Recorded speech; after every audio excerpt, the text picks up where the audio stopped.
What happens when you finally get the freedom you wanted desperately and it still doesn't fix anything in the end? That is exactly how Splitsville ended. Hello and welcome back. Today I want to discuss Splitsville. It's a movie I saw sometimes last year and I don't know how I forgot I had the movie up in my review chart. So now that I have time for the movie, let's talk about it. You know, some movies aren't loud, they don't scream, they don't surprise you, they just sit with you quietly. And Splitville is one of those movies that asks very uncomfortable questions. What happens when people want freedom but they are not ready for the consequences? The movie at its core is not about open relationships, it's about patterns.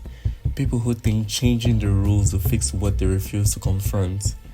We see couples who believe love can survive anything, new partner, new boundaries, freedom, until emotions they didn't plan for start showing up. I don't usually like slow-paced movie, but this one worked even though it was a slow burn. What I really loved about this movie is how realistic it feels. Nobody is the villain, nobody is fully right, and nobody is completely wrong.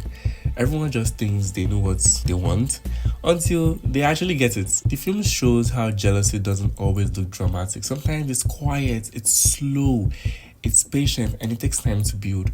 Sometimes it looks like pretending you're okay when you're actually not okay. Watching everything fall apart in the movie wasn't shocking.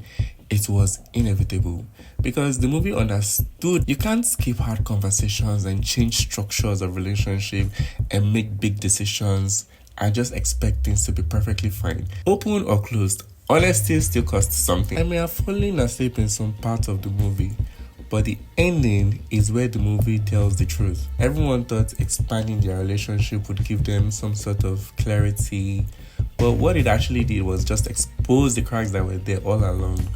The freedom they wanted didn't bring peace, it just removed the distraction.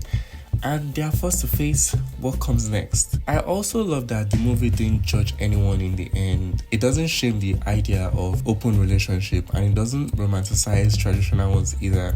It just says whatever structure you choose, you have to do the emotional work. Splitville ends the way most relationships often end. Not with answers, but with clarity that comes a little too late. I'm going to rate the movie a solid 9.5 out of 10.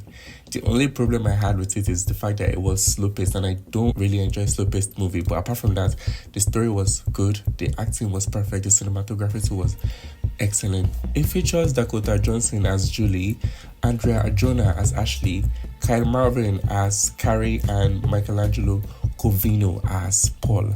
So if you are into real life romance movies, I think you should watch Splitville if you haven't seen it already. And let me know what you think of it. Don't forget to like and subscribe. I'll see you guys next time. Bye.